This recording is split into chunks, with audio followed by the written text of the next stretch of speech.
दोस्तों ITR-1 आज available हो गया है इनकम टैक्स इंडिया e-filing.gov.in की वेबसाइट पर। तो ऑनलाइन इनकम टैक्स रिटर्न हम फाइल कर सकते हैं आज से। दोस्तों इस वीडियो में हम डेमो देखने वाले हैं कि ITR-1 कैसे फाइल करना है, क्या क्या चेंजेस हुए हैं उसके बारे में भी हम डिटेल में जानेंगे। बहुत सारे चेंजेस हुए हैं तो अभी आगे वीडियो में हम देखने वाले हैं। तो सबसे पहले हम आगे बढ़ते हैं और पहले जान लेते हैं क्या क्या डॉक्यूमेंट्स लगते हैं ITR-1 फाइल करने के लिए। दोस्तों सबसे पहले तो आपको पैन कार्ड का नंबर और पासवर्ड अपने पास रखना है ताकि आप लॉगिन कर सके। उसके अलावा आधार कार्ड का नंबर, मोबाइल नंबर, एड्रेस वगैरह भी चाहिए होता है। लेकिन इनकेस आपने अगर पहले इनकम टैक्स रिटर्न फाइल किया हुआ है तो वो सब ऑलरेडी आपको मिल जाएगा ऑनलाइन ही, प्री फिल्ड होके आता है फॉर्म। उसके बाद दोस्तों इनकम डिटेल के लिए हमें बहुत सारे डॉक्यूमेंट्स चाहिए होते हैं। डॉक्यूमेंट्स अपलोड नहीं करने पड़ते लेकिन कंप्यूटेशन के लिए हमें डॉक्यूमेंट्स चाहिए होते हैं ताकि हमें पता चल सके कि कौन कौन सा इनकम है, क्या डिडक्शन है। जैसे अगर सैलरी इनकम है तो फॉर्म 16 सैलरी स्लिप या फॉर्म 26 AS भी चाहिए होता है ताकि हम कंपेयर कर सके। हाउस लोन अगर हमने लिया हुआ है तो उसका इंस्टॉलमेंट सर्टिफिकेट हमें चाहिए होता है। उसके अलावा इंटरेस्ट मिल रहा है या दूसरा कोई इनकम हमें मिल रहा है तो फॉर्म 16A या बैंक इंटरेस्ट सर्टिफिकेट भी हमें लगता है। डिडक्शन अगर हम क्लेम कर रहे हैं तो LIC प्रीमियम जैसे फीस रिसिप्ट है, मेडिक्लेम का पॉलिसी सर्टिफिकेट है। तो ऐसे डॉक्यूमेंट्स हमें अपने पास रखने पड़ते हैं। और इस बार तो हमें डॉक्यूमेंट को बाइफरकेट भी करना पड़ेगा डिडक्शन वाले को। तो 31 मार्च 2020 तक का जो भी पेमेंट और इन्वेस्टमेंट हमने किया हुआ है वो अलग रखना पड़ेगा, और 1 अप्रैल 2020 से लेकर जून 2020 के बीच का जो पीरियड है उसमें जो इन्वेस्टमेंट और जो हमने पेमेंट किए हुए हैं जिसका डिडक्शन हम क्लेम कर सकते हैं उसको हमें अलग से रखना पड़ेगा। एडवांस टैक्स पे किया हुआ है अगर हमने, या सेल्फ असेसमेंट टैक्स पे किया हुआ है तो उसका चालान हमें अपने पास रखना पड़ेगा। बैंक स्टेटमेंट हमें अपने पास रखना पड़ेगा इनकेस कोई हाई वैल्यू ट्रांजैक्शन हमने किया हुआ है तो, अदरवाइज कोई ज़रूरत नहीं है। तो ये डॉक्यूमेंट्स आपको अपने पास रखने हैं। हमारे पास फॉर्म नंबर 16A का डिटेल है, उसके अलावा अदर सोर्स का भी डिटेल हमने बनाकर रखा हुआ है। हाउस प्रॉपर्टी से हमारे पास होम लोन का इंस्टॉलमेंट है तो उसको भी दिखाएंगे ताकि बेनिफिट मिल जाए। डिडक्शन का हमारे पास यहाँ पर फॉर्मेट है। तो ये सब चीज़ें हम ITR में दिखाने वाले हैं। सबसे पहले हम चलते हैं इनकम टैक्स इंडिया e-filing.gov.in के वेबसाइट पर। यहाँ पर हम जल्दी से लॉगिन कर लेते हैं।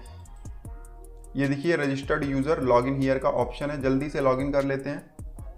यहाँ पर पैन नंबर हमें डालना है, पासवर्ड, कैप्चा कोड और लॉगिन पर क्लिक कर देना है। दोस्तों लॉगिन पर क्लिक करते ही इस तरीके से पेज आ जाएगा। सबसे पहले हमें जाना है माय अकाउंट में। यहाँ पर पहला ऑप्शन है view form 26 AS tax credit, इस पर क्लिक कर देना है और उसके बाद कन्फर्म पर क्लिक करना है। नया पेज ओपन हो गया। यहाँ पर हमें अपना TDS क्रेडिट चेक कर लेना है। आई एग्री पर क्लिक करना है, प्रोसीड पर क्लिक करना है, व्यू वेरीफाइड टैक्स क्रेडिट, यहाँ पर व्यू 26 AS इस पर क्लिक कर देना है। उसके बाद जल्दी से असेसमेंट ईयर सेलेक्ट कर लेना है और उसके बाद view as HTML view download पर क्लिक कर देंगे।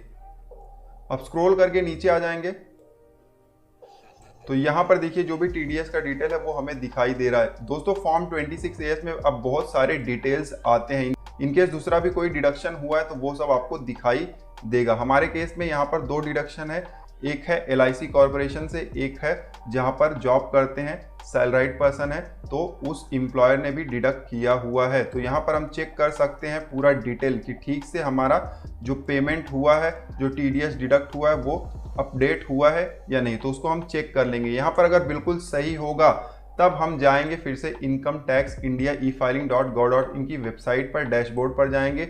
यहाँ पर filing of income tax return इस पर क्लिक कर देंगे। इस तरीके से पेज आ जाएगा। पैन नंबर दिया गया है, असेसमेंट ईयर सेलेक्ट कर लेंगे। दोस्तों हम मान के चल रहे हैं कि हमारा TDS अपडेट है। आपका अगर अपडेट नहीं है तो आपको फाइल नहीं करना है, वेट करना है, ठीक है। ITR फॉर्म नंबर यहाँ पर हम ITR-1 सेलेक्ट कर लेंगे। फाइलिंग टाइप में ओरिजिनल रिवाइज रिटर्न, उसके बाद सबमिशन मोड में प्रिपेयर एंड सबमिट ऑनलाइन। उसके बाद नीचे देखिए 2 बैंक का यहाँ पर डिटेल आ गया। एक बैंक सेलेक्ट कर लीजिए रिफंड के लिए, जो भी रिफंड आपको जिस बैंक में लेना है उसको आप सेलेक्ट कर लीजिए। उसके बाद कंटिन्यू पर क्लिक करेंगे, आई एग्री पर क्लिक करेंगे, फिर कंटिन्यू पर क्लिक करेंगे। ये आ गया आपका ITR फॉर्म।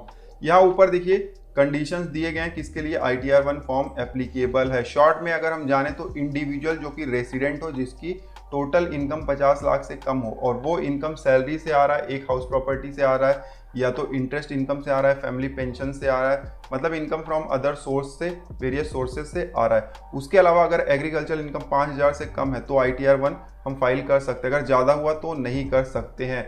अगर इंडिविजुअल किसी कंपनी में डायरेक्टर है तो भी ITR 1 फाइल नहीं कर सकता। उसके अलावा अगर इंडिविजुअल किसी अनलिस्टेड इक्विटी शेयर में इन्वेस्ट करता है तो भी ITR 1 फाइल नहीं कर सकता। उसके अलावा इंडिविजुअल अपने हाउस प्रॉपर्टी का कोई लॉस कैरी फॉरवर्ड कर रहा है या ब्रॉड फॉरवर्ड कर रहा है तो भी ITR 1 फाइल नहीं कर सकता। इसको आप पढ़ लीजिए, आपको आसानी से पता चल जाएगा। नीचे आएंगे, प्रीव्यू एंड सबमिट का बटन दिखाई दे रहा है, इसका हमें आखिरी में इस्तेमाल करना पड़ता है। सेव ड्राफ्ट है, इसको हमें बार बार इस्तेमाल करना पड़ता है। एग्जिट, इसका इस्तेमाल हमें बिल्कुल नहीं करना है। उसका नीचे टैब है instruction, part a general information, computation of income and tax, tax details, tax paid and verification, schedule DI, schedule 80D, schedule 80G, schedule 80GGA। तो दोस्तों सब टैब हम बारी बारी से अभी देख लेंगे। पहले इंस्ट्रक्शन आप खुद पढ़ लीजिए, इंस्ट्रक्शन में ज्यादा कुछ दिया नहीं गया होता। सीधे जाएंगे जनरल इन्फॉर्मेशन में, पार्ट ए में।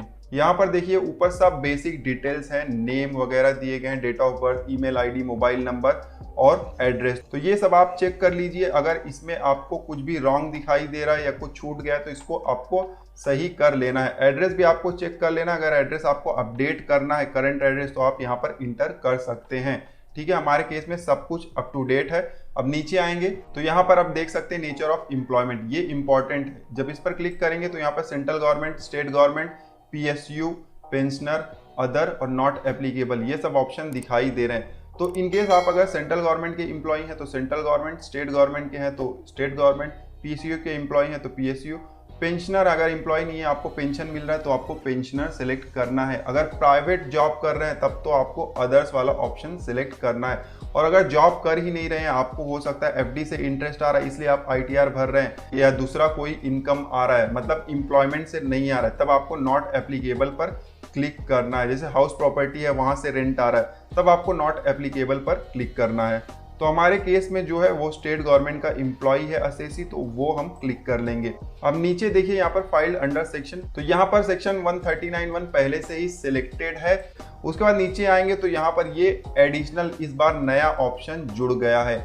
यहाँ पर देखिए लिखा हुआ है कुछ इंस्ट्रक्शन, इसको आप पढ़ सकते हैं। मैं आपको शॉर्ट में बताता हूँ कि सेक्शन 139(1) का 7वां जो प्रोविजन है उसके कारण आप अपना इनकम टैक्स रिटर्न फाइल कर रहे हैं, अदरवाइज आपको इनकम टैक्स रिटर्न फाइल करने की जरूरत नहीं थी।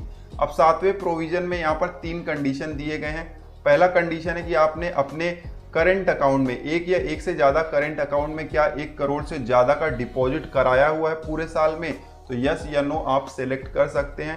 क्या आप फॉरेन ट्रेवल आपने किया हुआ है और 2 लाख से ज़्यादा का एक्सपेंडिचर किया हुआ है, तो यस या नो आप सेलेक्ट कर सकते हैं। आपका इलेक्ट्रिसिटी का कंजम्पशन 1 लाख से ज़्यादा है तो यस या नो आप कर सकते हैं। तो इनमें से अगर एक भी आपके लिए एप्लीकेबल होता है तो आपको यहाँ पर पहले यस सेलेक्ट करना है और उसके बाद जो भी एप्लीकेबल है उसको सेलेक्ट कर लेना है। तो हमारे केस में फिलहाल कोई भी एप्लीकेबल नहीं है तो हम नो सेलेक्ट कर लेंगे। ठीक है, उसके बाद नीचे सेव ड्राफ्ट पर क्लिक कर देंगे। तो ये पहला टैब हमने खत्म कर दिया जल्दी से। उसके बाद दूसरे टैब में जाएंगे, computation of income and tax. यहाँ पे हमें अपने इनकम का डिटेल देना पड़ेगा, सैलरी वाला, हाउस प्रॉपर्टी वाला और इनकम फ्रॉम अदर सोर्स। सबसे पहले सैलरी से स्टार्ट करते हैं। सैलरी में सबसे पहले सैलरी एज पर सेक्शन 17(1) हम इंटर करेंगे। दोस्तों ध्यान देना है, हमारे पास फॉर्म नंबर 16 है और उसी के बेस पर ही हमें सैलरी का इनकम इंटर करना है।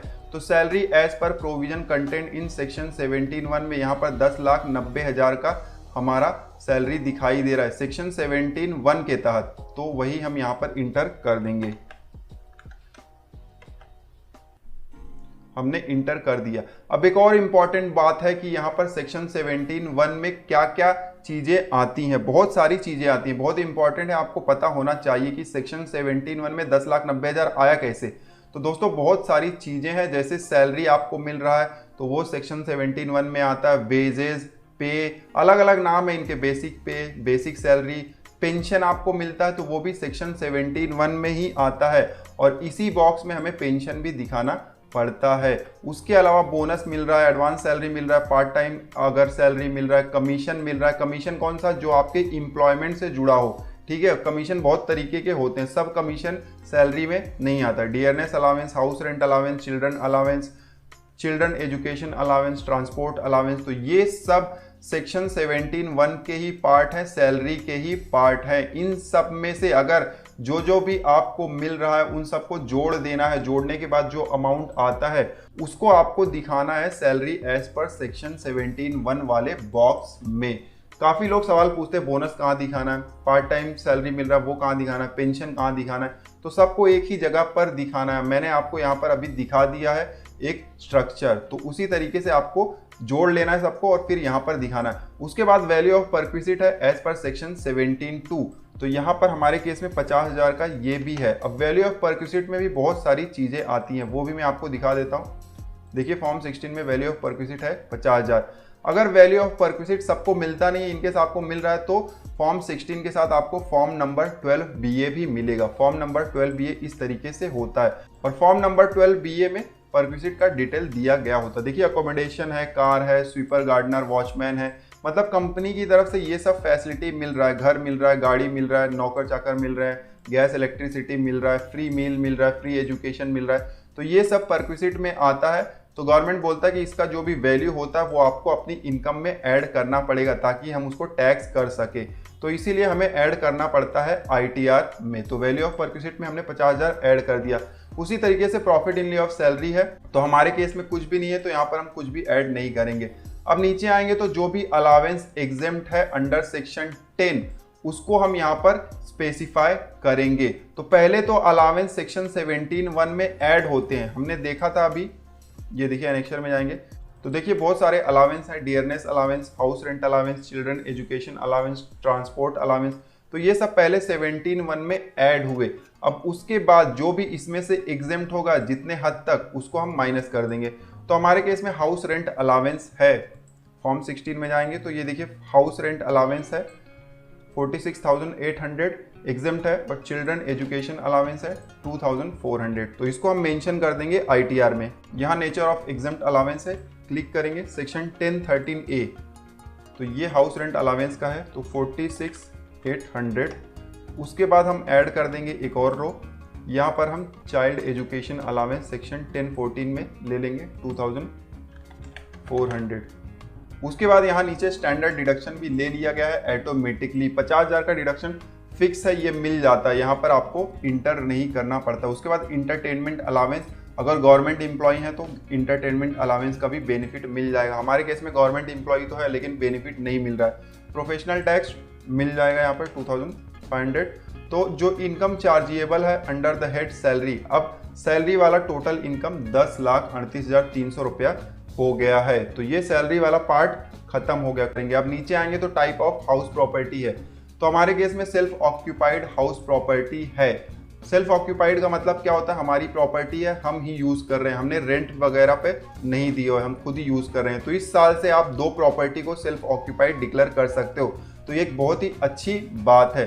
2 से ज़्यादा होगा तब तो आपको डीम्ड लेट आउट वाला ऑप्शन सेलेक्ट करना पड़ेगा, लेकिन अगर 2 प्रॉपर्टी तक है और आप खुद यूज़ कर रहे हो, ऐसा नहीं कि 2 प्रॉपर्टी है, एक मैं यूज़ कर रहा हूँ, एक रेंट पर दिया हुआ है, तो ऐसे नहीं। अगर 2 प्रॉपर्टी है, दोनों हम यूज़ कर रहे हैं, हमारी फैमिली वाले यूज़ कर रहे हैं, तो सेल्फ ऑक्यूपाइड दिखा सकते हैं। तो हमारे केस में एक प्रॉपर्टी है, सेल्फ ऑक्यूपाइड है, तो हमने सेल्फ ऑक्यूपाइड सेलेक्ट किया, उस पर हमने लोन लिया हुआ है। तो लोन जब हमने लिया हुआ है तो बैंक से हमने उसका सर्टिफिकेट मांगा हुआ है, इंस्टॉलमेंट सर्टिफिकेट, जिसमें इंटरेस्ट वाला पोर्शन और प्रिंसिपल वाला पोर्शन दोनों अलग अलग दिखाई देते हैं, तो हमने नोट डाउन करके रखा हुआ है। होम लोन इंस्टॉलमेंट हमने साल भर में पे किया 2,70,000, प्रिंसिपल अमाउंट है 80,000, इंटरेस्ट अमाउंट है 1,90,000, तो प्रिंसिपल अमाउंट आ जाएगा सेक्शन 80C में, इसका भी फायदा मिलेगा आगे। और जो इंटरेस्ट वाला जो अमाउंट हमने पे किया हुआ पोर्शन, ये हमें सेक्शन 24 में, मतलब अभी हमें मिल जाएगा 1,90,000, हमें यहाँ पर इंटर कर देना है। उसके बाद नीचे आएंगे तो यहाँ पर एक और बॉक्स दिखाई दे रहा है, ये ऐसा रेंट है जो कि पिछले कई सालों में हमारा पेंडिंग पड़ा हुआ था और अचानक से इस साल में हमें मिल गया। मान लीजिए हमने अपना घर रेंट पर दिया हुआ था और रेंट देने वाला भाग गया और अचानक से वो मिल गया और उसने 1 लाख रुपया रेंट दे दिया, तो 1 लाख रुपया जो आपको मिलेगा उसमें से 30% माइनस करके 70,000 आपको यहाँ पर दिखा देना है। ऐसा ही यहाँ पर कैलकुलेशन होता है। तो हमारे केस में ऐसा कुछ है नहीं, तो हमने सिर्फ जो इंटरेस्ट वाला पोर्शन था लोन का वो यहाँ पर दिखा दिया। तो 1,90,000 अब माइनस में दिखाई दे रहा है, तो हमारा जो टोटल इनकम होगा वो अब कम आएगा इसकी वजह से। तो इनकेस आपका अगर होम लोन है तो उसको याद से यहाँ पर दिखाइए इंटरेस्ट वाला पोर्शन। अब नीचे आएंगे तो यहाँ पर इनकम फ्रॉम अदर सोर्स का ऑप्शन दिखाई दे रहा है, तो जल्दी से interest from saving account select कर लेंगे। हमारे केस में है अदर सोर्स 2,680 रुपया। दोस्तों ध्यान देना, अगर आपका मल्टीपल सेविंग अकाउंट है तो सबका इंटरेस्ट जोड़कर फिर आपको यहाँ पर इंटर करना है। यहाँ पर आप अलग अलग नहीं दिखा सकते कि इस बैंक का इतना है, इस बैंक का इतना है, टोटल आपको मारना है, एक साथ ही दिखाना है। उसके बाद ऐड करेंगे तो जो डिपॉजिट है, मतलब बैंक, पोस्ट ऑफिस या कोऑपरेटिव सोसाइटी में जो फिक्स डिपॉजिट होते हैं, आरडी होते हैं या दूसरे कोई भी डिपॉजिट है जैसे सीनियर सिटीजन सेविंग स्कीम, तो उस अमाउंट पे जो इंटरेस्ट मिला है वो आप यहाँ पर दिखा सकते हैं। तो 38,690 रुपया हमारे पास यहाँ पर भी है।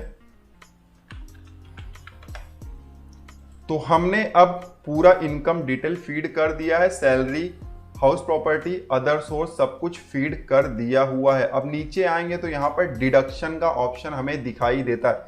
डिडक्शन वाले जो यहाँ पर ऑप्शंस दिखाई दे रहे हैं इसमें भी भारी चेंजेस हुए हैं। यहाँ पर देखिए आपको ऑप्शन दिखाई दे रहा है सेलेक्ट यस या नो। तो दोस्तों यहाँ पर पूछा गया है कि क्या आपने 1 अप्रैल 2020 के बाद और 30 जून 2020 के बीच में कोई इन्वेस्टमेंट या डिपॉजिट या पेमेंट किया हुआ है जिसका हम डिडक्शन क्लेम कर सकते हैं। अगर यस है तब तो आपको यहाँ पर यस सेलेक्ट करना है।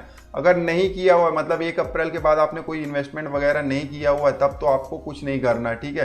तो हमारे केस में है, हमने इन्वेस्टमेंट किया हुआ है 1 अप्रैल 2020 के बाद। अब काफ़ी लोग कंफ्यूज हो जाएंगे कि 1 अप्रैल 2020 के बाद क्या है। कोविड-19 आया जिसकी वजह से बहुत सारे पेमेंट, डिपॉजिट और इन्वेस्टमेंट के जो ड्यू डेट थे उसको बढ़ा दिए गए, तो इसीलिए 1 अप्रैल 2020 के बाद भी हमने बहुत सारे पेमेंट किए, तो उसको हमें अलग से दिखाना पड़ेगा। गवर्नमेंट बोल रहा है कि उसको आप अलग से भी दिखाइए, तो इसीलिए हमें यहाँ पर दिखाना पड़ेगा। अब कैसे दिखाना है उसके लिए आप मुझे फॉलो करिए, ठीक से सुनिए मैं क्या बोल रहा हूँ और क्या कर रहा हूँ वो ठीक से आप देखिए भी।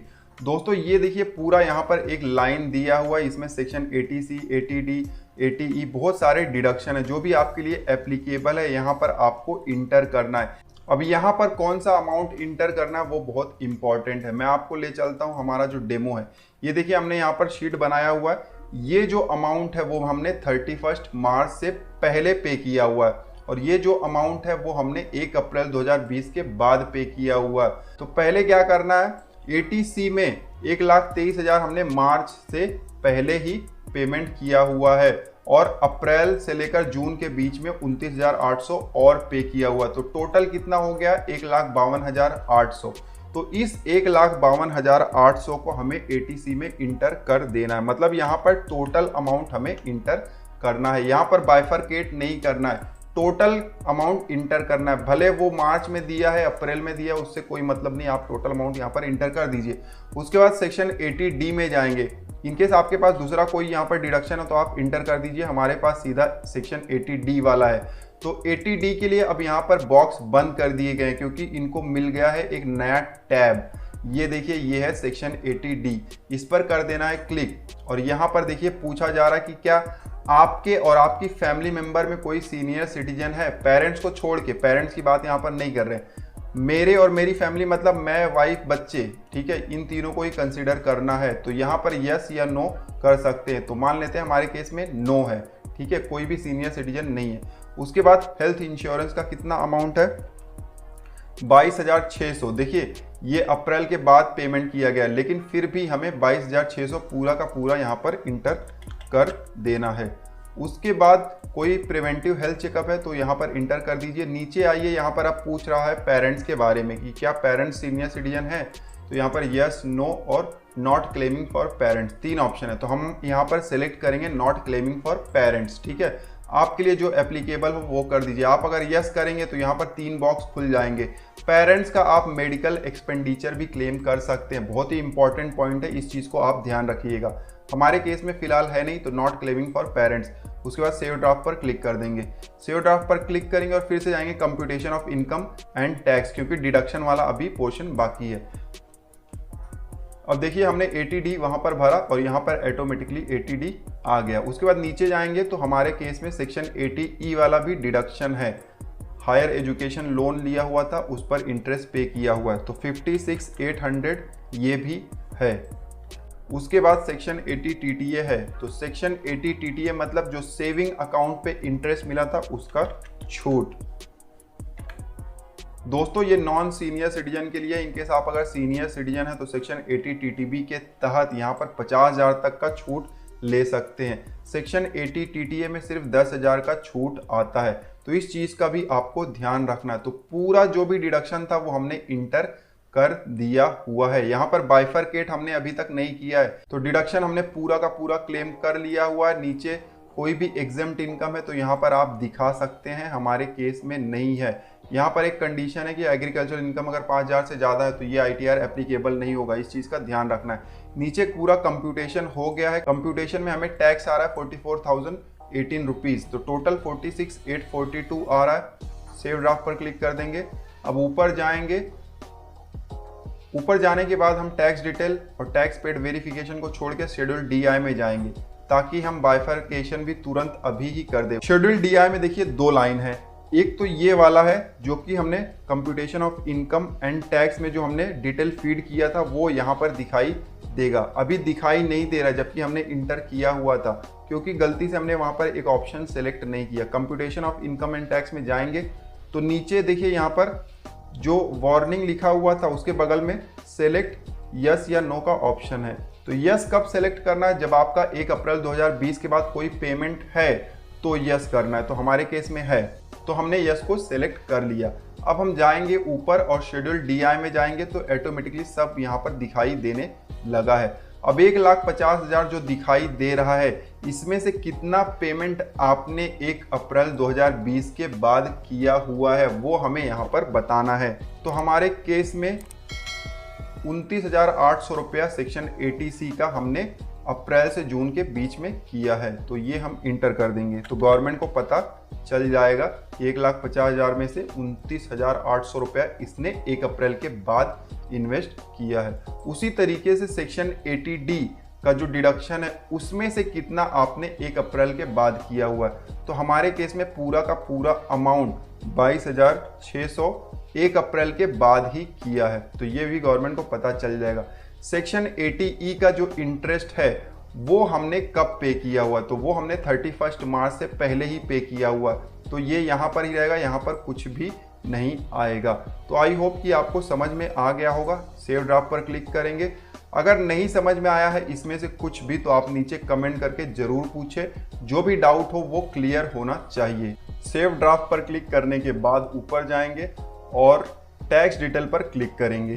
टैक्स डिटेल पर जब क्लिक करेंगे तो यहाँ पर हमें TDS का और जो हमारा टैक्स पेमेंट है उसका डिटेल दिखाई देता है। सबसे पहले शेड्यूल TDS 1 है, यहाँ पर हमारा जो एम्प्लॉयर है, जो कंपनी है, वो जो हमें सैलरी देता है और जो TDS डिडक्ट करता है वो यहाँ पर दिखाई देता है, तो आपको चेक कर लेना है और 26AS के साथ इसको वेरीफाई भी कर लेना है। यहाँ पर इंपॉर्टेंट चीज़ क्या है, जो आपका इनकम दिखाई दे रहा है वो कितना है और आपने computation of income and tax में कितना सैलरी इनकम दिखाया है। तो हमारे केस में देखिए यहाँ पर सैलरी इनकम ज़्यादा है और टैक्स डिटेल में जो एम्प्लॉयर ने डिक्लेयर किया हुआ है यहाँ पर वो कम है। तो एम्प्लॉयर ने कम दिखाया है और हमने ज़्यादा दिखा दिया तो चल जाएगा। क्यों? ज़्यादा अगर हम इनकम दिखा रहे हैं सैलरी वाला तो हमें टैक्स भी ज़्यादा देना पड़ेगा। तो गवर्नमेंट को कोई प्रॉब्लम नहीं है अगर आप टैक्स ज़्यादा देते हैं, तो प्रॉब्लम कब होगा? जब आप इस 9,27,000 से कम दिखाएंगे। 9,27,000 से अगर आप सैलरी इनकम कम दिखाते हैं मतलब आपको टैक्स कम देना पड़ेगा, मतलब गवर्नमेंट का रेवेन्यू लॉस। तो ऐसे केसेस में ही नोटिस आते हैं आपके घर पर और आपसे पूछा जाता है कि आपने सैलरी इनकम कम क्यों दिखाया। 10% तक का रिडक्शन अलाउड है, मतलब ये मान लीजिए 9,27,000 है तो 92,000 तक का रिडक्शन अलाउड है, मतलब आप 8.5 लाख के आसपास तक का सैलरी इनकम दिखा सकते हैं, लेकिन वैलिड रीजन होना चाहिए। उसके लिए भी आपसे सवाल पूछा जा सकता है कि आपने कम दिखाया तो क्यों दिखाया। हम आगे बढ़ेंगे। उसके बाद यहाँ पर शेड्यूल TDS 2 है। शेड्यूल TDS 2 में जो नॉन सैलराइड इनकम होते हैं वो यहाँ पर आते हैं। जैसे आपको बैंक से इंटरेस्ट मिल रहा है, LIC कमीशन वगैरह है, हमारे केस में हमने अभी 26 AS चेक किया था तो वहाँ पर LIC कमीशन दिखाई दे रहा था। ध्यान देना है, वो हमारा नहीं था, उसको यहाँ पर हमें नहीं दिखाना है। उसको मैं आपको डेमो पर्पस के लिए दिखा रहा था कि किस तरीके से चेक करना है, ठीक है। अदरवाइज कोई बोलेगा कि उसको हमने इंक्लूड ही नहीं किया हुआ, तो वो हमारे लिए एप्लीकेबल नहीं है। अगर होता तो वो यहाँ पर दिखाई देता। बैंक FD से अगर इंटरेस्ट डिडक्ट होता तो वो भी यहाँ पर दिखाई देता। उसके बाद नीचे आएंगे शेड्यूल TDS 3 में, तो यहाँ पर देखिए अगर आपने अपना हाउस प्रॉपर्टी रेंट पर दिया हुआ और टेनेंट TDS डिडक्ट कर रहा है तो वो डिटेल यहाँ पर दिखाई देता था TDS का। उसके बाद TCS का डिटेल यहाँ पर दिखाई देता। उसके बाद अगर एडवांस टैक्स आपने पे किया हुआ है या सेल्फ असेसमेंट टैक्स आपने पे किया हुआ है तो उसका डिटेल यहाँ पर दिखाई देगा। हमने सेल्फ असेसमेंट टैक्स पे किया हुआ है, जल्दी से डिटेल फीड कर देते हैं। ये मैं रॉन्ग एंट्री कर रहा हूँ, सिर्फ अमाउंट सही डालूंगा, बाकी सब कुछ रॉन्ग डालने वाला हूँ क्योंकि कॉन्फिडेंशियल होता है।